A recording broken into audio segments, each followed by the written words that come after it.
Selamat datang pada topik penyusunan proposal riset dalam mata kuliah Riset dan Statistik bersama dengan saya, Ibu Teresia. Tujuan pembelajaran pada topik kali ini adalah yang pertama, mahasiswa dapat mengembangkan proposal penelitian dan mahasiswa dapat menjelaskan prinsip etik penelitian keperawatan yang berdasarkan pada prinsip-prinsip Alkitabiah yang berwawasan Kristiani. Proposal riset adalah rencana yang tertulis yang mengidentifikasikan elemen penting di dalam proposal penelitian. Di antaranya yaitu masalah penelitian, tujuan, tinjauan pustaka, kerangka kerja, dan juga menuliskan terkait metode dan juga bagaimana cara pengumpulan data dan bagaimana cara penganalisa data yang akan dikerjakan di dalam penelitian yang dibuat. Komponen proposal terdiri dari 3, yaitu yang pertama awal, yang kedua isi, dan yang ketiga akhir. Kita akan bahas satu persatu.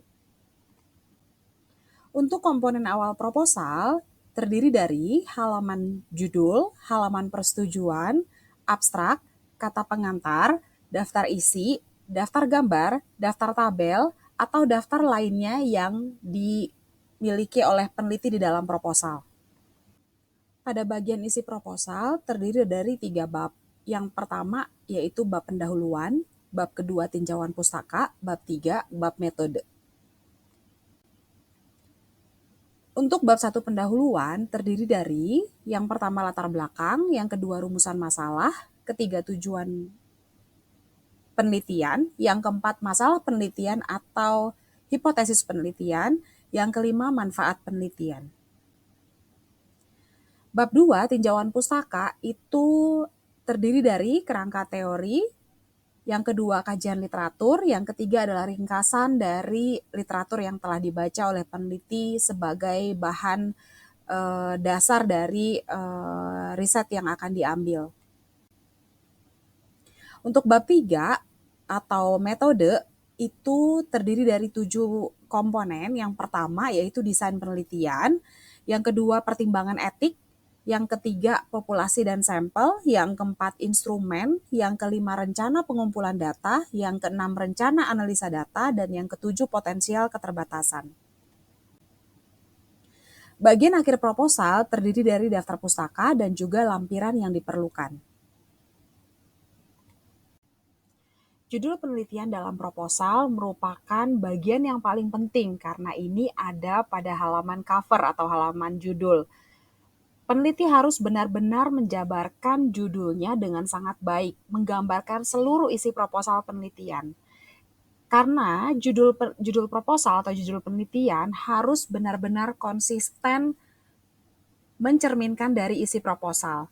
Kalau untuk kualitatif study atau studi kualitatif, biasanya judul itu termasuk juga memunculkan poin penting dalam informasi yang akan dicari atau diteliti di dalam studi kualitatif, atau juga fenomenanya dan juga populasi atau karakter populasi yang akan dilakukan penelitian kualitatifnya. Kalau untuk studi kuantitatif, judul itu harus benar-benar menjabarkan variabel kunci yang diteliti di dalam proposal penelitian tersebut. Dalam kata lain, merupakan komponen PICO ya.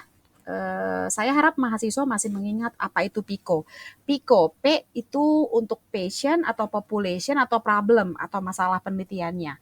I-nya intervention, C-nya comparison, O-nya outcome ataupun hasil ya. Jadi judul pada penelitian kuantitatif itu harus menunjukkan komponen PICO-nya. Ini berdasarkan Politback 2018.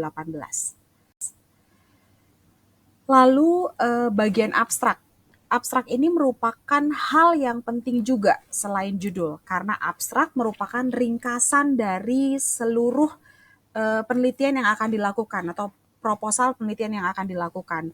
Abstrak akan menjawab pertanyaan apa masalah penelitian yang akan dicari oleh peneliti. Yang kedua, apa metodenya dan bagaimana cara untuk menjawab pertanyaan penelitian. Struktur atau komponen abstrak pada umumnya bisa disebut dengan IMRAT. IMRAT susunannya adalah Introduction, Method, Result, Discussion. Namun kalau untuk proposal hanya sampai pada Introduction dan Method. Karena untuk proposal, result dan discussion belum dilakukan. Bagian pertama di dalam bab 1 pendahuluan adalah background atau latar belakang. Penulis ataupun peneliti sangat perlu untuk menjabarkan latar belakang atau konteks dari masalah penelitian yang akan dilakukan. Jadi bisa dibilang bahwa latar belakang adalah jantung dari penelitian ini, karena di sini menyebutkan need for the study atau apa sih kepentingannya penelitian ini akan dilakukan. Jadi itu harus benar-benar disusun secara logik atau secara urutan yang sangat clear dan logik atau masuk akal. Sehingga para pembaca dapat memahami bahwa penelitian ini penting untuk dilakukan. Dalam latar belakang juga dapat menjabarkan fenomena. Tadi kan konteks, fenomena, dan juga harus menyebutkan gap penelitian atau celah penelitian. Apa-apa saja yang telah diteliti sebelumnya dan apa saja yang belum diteliti dan untuk itulah penelitian ini akan dilakukan. Selain itu, dalam latar belakang juga harus benar-benar menunjukkan pentingnya penelitian dan kedua adalah novelty atau tingkat kebaruan dalam penelitian ini. Masalah penelitian merupakan satu pernyataan dari apa masalah penelitian dan apa argumen sehingga penelitian itu harus dilakukan. Dan ini benar-benar harus menjabarkan juga bahwa tujuan penelitiannya adalah untuk dapat menyelesaikan masalah penelitian.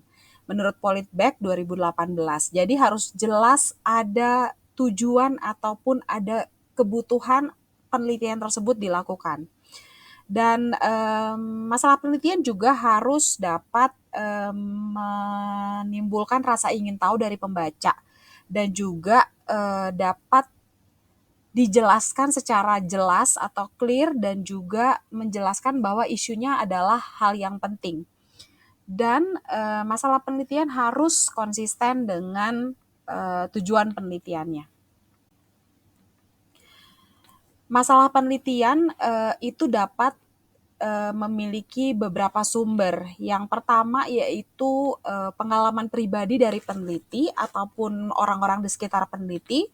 Yang kedua adalah opini dari ahli atau opini expert, di mana untuk ahli dalam topik tertentu, misalnya dalam topik keperawatan paliatif ataupun topik keperawatan kritis, itu mungkin para ahli dapat membantu peneliti untuk mengetahui apa sih isu atau masalah penelitian yang penting di dalam bidangnya. Atau yang sumber ketiga adalah perdebatan yang sangat besar di dalam literatur. Jadi tren riset atau riset yang berkembang dan banyak diteliti itu biasanya menimbulkan banyak aspek yang didebatkan ataupun yang masih kontradiktif ya, dan ini pun dapat menjadi sumber dari perumusan masalah penelitian. Atau yang keempat yaitu bila ada perdebatan di dalam kebijakan di pemerintahan, terkhusus kalau untuk keperawatan spesifik untuk ruang lingkup keperawatan maupun kesehatan, ataupun juga dari nursing teori atau teori keperawatan. Ini berdasarkan Creswell dan Politback 2018. Iya, problem statement menurut Politback 2018 itu muncul dan secara urutannya yang pertama adalah identifikasi masalah. Apa sih yang kurang tepat atau yang berjalan tidak sesuai pada masalah yang dihadapi sekarang atau pada situasi yang sekarang. Yang kedua background-nya tadi ya. Background-nya itu apa sih sebenarnya masalahnya dan konteks situasinya apa. Dan ini perlu diketahui oleh pembaca. Yang ketiga scope atau bagaimana besarnya masalah ini gitu ya, dan siapa saja yang atau kalangan atau golongan orang yang terkena masalah atau memiliki potensial terkena masalah dari masalah ini. Konsekuensi masalahnya, apa yang dapat terjadi kalau masalah ini tidak diatasi gitu ya. Yang kelima, knowledge gaps. Tadi saya sudah membahas sedikit ya. Knowledge gap itu apa? Informasi yang belum clear nih dari penelitian yang sebelumnya.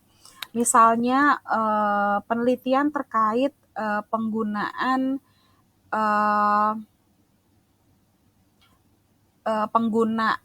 eh, manajemen nyeri berdasarkan eh, suatu teori gitu. Dan apa sih yang belum dilakukan oleh peneliti yang sebelumnya? Dan itu yang perlu dijelaskan, knowledge gaps atau celah pengetahuan.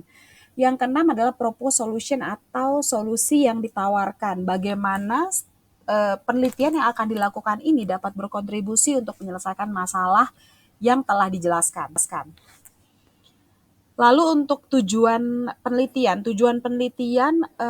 sebenarnya adalah penjabaran dari arah penelitian dan apa yang akan dilakukan secara skop yang luas atau broad indication, ataupun juga peneliti ingin mencapai tujuan yang secara spesifik dengan parameter yang digunakan oleh peneliti dalam tujuan khususnya. Jadi mungkin bahasa yang lebih sederhananya adalah tujuan umum itu untuk mencapai tujuan yang lebih luas, dan tujuan khusus itu adalah tujuan spesifik yang ingin diteliti oleh peneliti. Ini berdasarkan Politback 2018. Nah, kalau dalam studi kuantitatif, maka tujuannya adalah mengidentifikasi seluruh variabel dalam penelitian dan juga untuk mengetahui adanya kemungkinan hubungan atau keterkaitan antar variabel di dalam populasi yang diteliti. Kalau dalam studi kualitatif, maka tujuannya adalah untuk mengetahui konsep-konsep kunci atau fenomena kunci yang dialami oleh studi partisipan atau studi subjek ya, yang akan dilakukan di dalam proposal yang akan ditulis. Ini menurut Politback 2018. Untuk masalah penelitian sebenarnya adalah kalimat lain dari tujuan penelitian. Jadi lebih dibuat dalam bentuk pertanyaan gitu ya. Nah, pertanyaan penelitian itu perlu sekali menurut Fandino 2019 memiliki syarat finer atau visible. Visible itu artinya dapat dikerjakan. Yang kedua, interesting atau menarik minat, bukan hanya untuk peneliti tapi juga berharapnya adalah untuk pembaca ya. Novel atau memiliki nilai kebaruan dalam penelitian yang akan dilakukan. E-nya ethical atau menggunakan pertimbangan-pertimbangan etis, dan yang R-nya adalah relevan atau relevan dengan isu yang benar-benar berkembang secara real ya. Manfaat penelitian dapat terbagi menjadi manfaat teoritis, theoretical benefits, ataupun manfaat praktis. Yang pasti manfaat penelitian itu benar-benar harus manfaat yang real bagi mungkin pengembangan teori maupun juga untuk praktikalnya pada pihak-pihak yang terlibat dalam penelitian ini. Yang pasti masalah penelitian adalah ada pada populasi, maka manfaatnya harus dirasakan oleh populasi penelitian untuk manfaat praktisnya. Oke, bab 2, tinjauan pustaka ya. Tinjauan pustaka mungkin bisa dibilang bagian dari penelitian yang boleh dibilang adalah comot-comot ya, atau hanya mengambil dari literatur sebelumnya lalu ditinggal disusun ya. Namun bukan demikian. Tinjauan pustaka yang baik adalah tinjauan pustaka yang secara struktur benar-benar dapat mendukung dari argumen peneliti yang telah disebutkan sebelumnya di bab 1 gitu ya. Jadi harusnya tinjauan pustaka itu benar-benar menjadi part yang menunjukkan bahwa peneliti mengetahui apa yang akan dia teliti. Tinjauan pustaka yang baik itu bukan hanya men-summarize atau memberikan kumpulan-kumpulan teori atau kumpulan-kumpulan definisi. Lebih daripada itu, tinjauan pustaka sebaiknya dilakukan oleh peneliti dengan melihat pada situasi studi sebelumnya, apa yang menjadi pertentangan, apa yang menjadi kesamaan, dan itu yang harus ditulis dan disummarize dengan baik oleh peneliti. Tinjauan pustaka yang baik pada banyak penelitian itu sebaiknya tinjauan pustaka dari artikel 3-5 tahun ke belakang. Namun mungkin ada beberapa studi, misalnya studi historis atau studi sejarah yang mungkin justru harusnya tinjauan pustakanya adalah tinjauan pustaka yang berpuluh-puluh tahun ke belakang. Namun pada umumnya harusnya yang paling terbaru. Kenapa? Karena tinjauan pustakanya akan lebih dekat konteksnya dengan situasi yang saat ini. Dalam tinjauan pustaka juga memuat kerangka teori dan kerangka konsep. Bagaimana dalam studi kuantitatif khususnya, bagaimana peneliti menjabarkan setiap konsep yang mendukung dari variabel yang akan diteliti.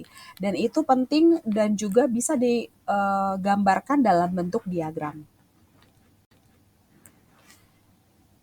Menurut Sadisip et al. 2016, ini yang tadi saya sudah sempat sampaikan bahwa 5C di dalam melakukan tinjauan pustaka. Yang pertama cite, jadi kita harus tahu nih statement ataupun hasil ataupun argumen dari penelitian yang sebelumnya. Yang kedua adalah compare bagaimana penelitian yang sejenis itu mungkin ada yang saling berbeda dari segi teorinya, metodologinya, ataupun perbedaan populasi. Lalu kontraskan, mungkin ada yang kontras argumen-argumen ataupun metodologi yang digunakan. Mungkin yang satu menggunakan studi retrospektif, yang satu menggunakan studi cross-seksional, ataupun yang satu menggunakan metode kualitatif untuk meng-approach ataupun menjawab pertanyaan penelitian yang hampir mirip.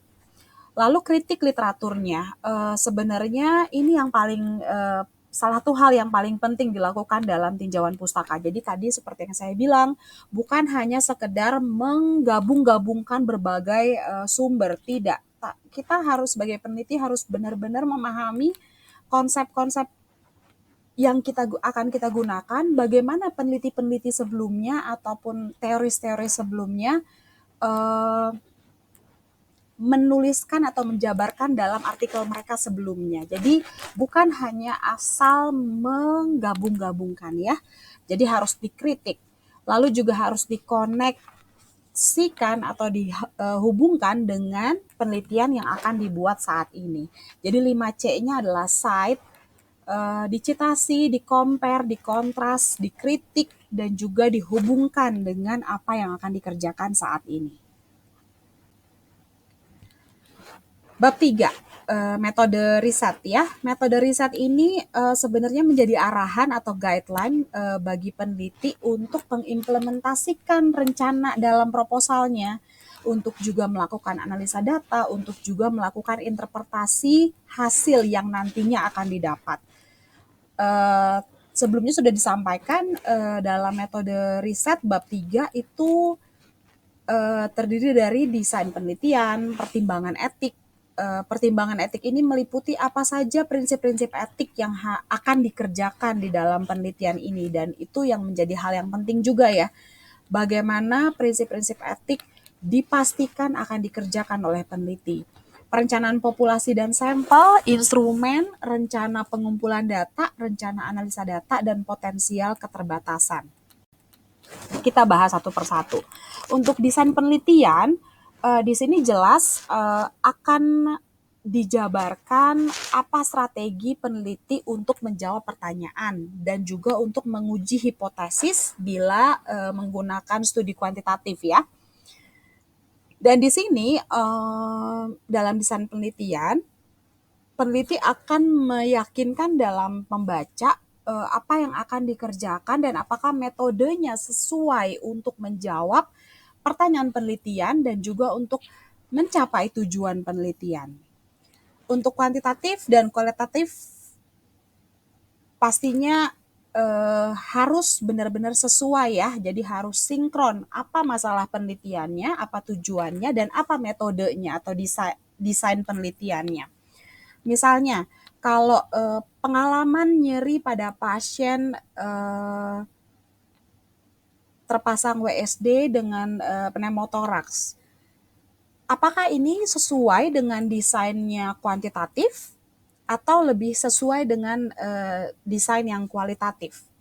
Kalau misalnya memang dari bab 1 sudah dijabarkan bahwa tujuannya adalah untuk mengeksplorasi pengalaman pasien dalam yang terpasang WSD, maka yang menjadi desain penelitiannya adalah kualitatif.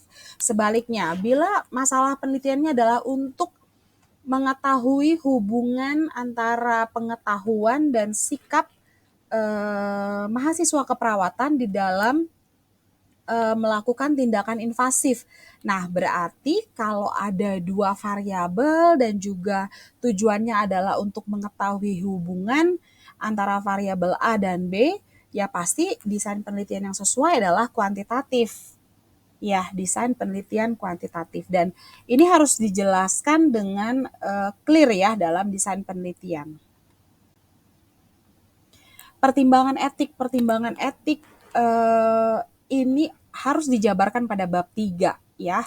Jadi apa yang menjadi pertimbangan etik untuk melindungi hak-hak dari partisipan atau studi subjek ya, subjek penelitian kita. Apakah subjek penelitian memiliki hak untuk menentukan pilihannya, hak kepada dilindungi privasi atau kerahasiaan datanya, hak untuk mengatakan bersedia atau tidak, atau confidentiality, bagaimana menjaga kerahasiaan datanya. Apakah studi partisipan memiliki hak untuk diperlakukan secara adil, sama, atau juga bagaimana studi partisipan itu mendapatkan perlindungan dari semua potensial berbahaya dari studi yang akan dilakukan. Nah, itu penting. Dan bagaimana cara mendapatkan informed consent ataupun bagaimana cara peneliti menjelaskan prosedur penelitian, bagaimana peneliti menjelaskan seluruh ringkasan dari penelitian yang akan dilakukan, dan pada akhirnya peneliti menawarkan atau memberikan sebebas-bebasnya hak kepada calon partisipan untuk bersedia atau tidak. Nah, ini harus dijelaskan. Dan terutama bagaimana peneliti nanti akan masuk ke dalam tahapan untuk memperoleh ethical clearance atau ethical approval. Diuji proposalnya oleh komite etik dengan prosedur yang blind review, dan bagaimana nanti pada akhirnya komite etik menilai sejauh mana peneliti benar-benar menjamin hak dari partisipan penelitian. Dan di sini akan dibahas lebih lanjut terkait pertimbangan etik pada topik berikutnya. Lalu bagian dari perencanaan populasi dan sampel. Nanti kita akan bahas populasi dan sampel pada topik yang berikutnya secara lebih detail. Namun pada topik proposal kali ini, populasi itu adalah seluruh grup ataupun seluruh grup yang terlibat dalam masalah penelitian yang akan diangkat gitu ya. Kalau sampel adalah subset atau sebagian dari populasi.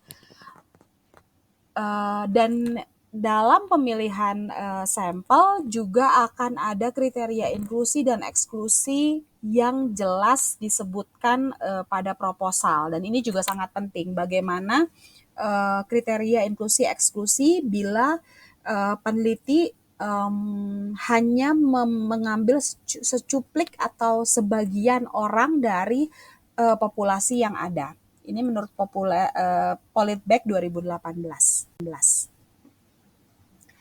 Pada bab 3 juga dijelaskan instrumen dan pengukurannya. Nanti kita akan juga bahas pada topik selanjutnya. Instrumen dan pengukuran itu bagian dari implementasi penelitian. Bagaimana strategi dalam menggunakan alat ataupun pengukuran untuk dapat memahami fenomena apa yang ada pada populasi yang akan kita teliti. Kalau kita mau meneliti misalnya respon nyeri, maka instrumen ataupun alat yang digunakan misalnya numeric phase scale misalnya ya, atau kita mau meneliti persepsi pada populasi remaja terkait tingkat stres mereka, maka kita memberikan instrumen berupa kuesioner stres pada populasi yang akan kita teliti. Contohnya seperti itu. Jadi dalam bab 3, instrumen dan measurement harus benar-benar dijabarkan dengan utuh. Instrumen apa yang digunakan, bagaimana cara menggunakannya. Kalau misalnya menggunakan kuesioner, item-itemnya berapa banyak yang berupa pernyataan positif, negatif, berapa skornya, dan sebagainya. Kalau pada studi kualitatif, maka guideline pertanyaan yang digunakan apa untuk wawancara, bila misalnya menggunakan desainnya fenomenologi untuk kualitatif, dan seterusnya. Nanti kita akan bahas lebih lanjut pada topik instrumen dan pengukuran dalam penelitian. Ini berdasarkan Politbag 2018. Dan juga validitas dan reliabilitas dari kuesioner ataupun instrumen lain yang akan digunakan itu harus dijabarkan pada bab 3 ya, pada bagian instrumen dan measurement. Prosedur pengumpulan data atau data collection atau collecting data, bagaimana step-step yang dilakukan oleh peneliti untuk dapat mengumpulkan data. Mungkin dimulai dari persiapan bagaimana pengambilan data awal, lalu yang kedua bagaimana nanti dalam proses masuk ke ethical committee atau pengajuan etik pada komite etik, lalu dan seterusnya sampai dengan peneliti dapat mengakses pada partisipan dan pada akhirnya dapat memperoleh data dari subjek penelitian. Ini dari Politbag 2018, dan ini harus jelas time frame-nya atau kurun waktunya dari kapan sampai kapan. Misalnya dalam 1 bulan, dari bulan berapa sampai bulan berapa, dan itu harus clear. Oke, rencana analisa data itu benar-benar menunjukkan atau menjabarkan bagaimana langkah-langkah yang akan dilakukan untuk melakukan, contohnya pada studi kualitatif, kuantitatif untuk coding, dan juga bagaimana mensortir data yang akan diambil, dan pada akhirnya apa tes yang digunakan atau uji yang digunakan untuk menganalisa data, dan pada akhirnya dapat menghasilkan satu hasil yang dapat diinterpretasi sebagai hasil penelitian. Ini Sadisit et al. 2016.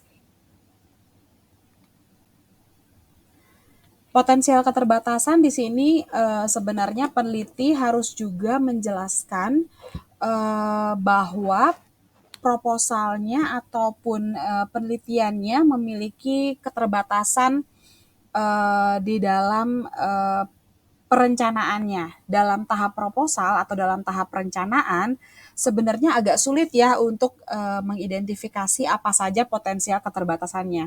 Tapi nanti ketika sudah dalam tahap selesai pengambilan data, pengolahan data, dan analisa data, dan juga interpretasi hasil penelitian, di situ mulai terlihat karena seluruh proses penelitian sudah dikerjakan dan pada akhirnya peneliti dapat mengidentifikasi apa keterbatasan penelitian yang dimiliki.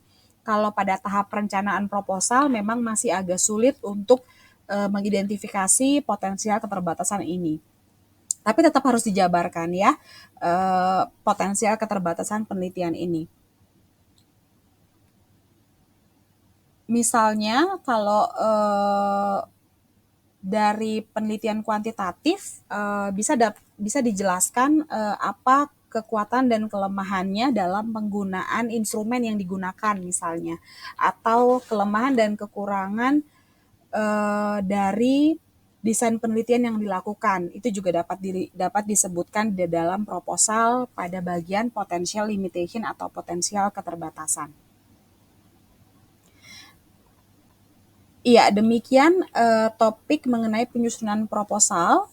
Bila mahasiswa memiliki pertanyaan, silahkan disampaikan melalui forum diskusi yang akan Ibu buka, dan mari berdiskusi di dalam sesi in person pada week 7. Terima kasih dan selamat belajar.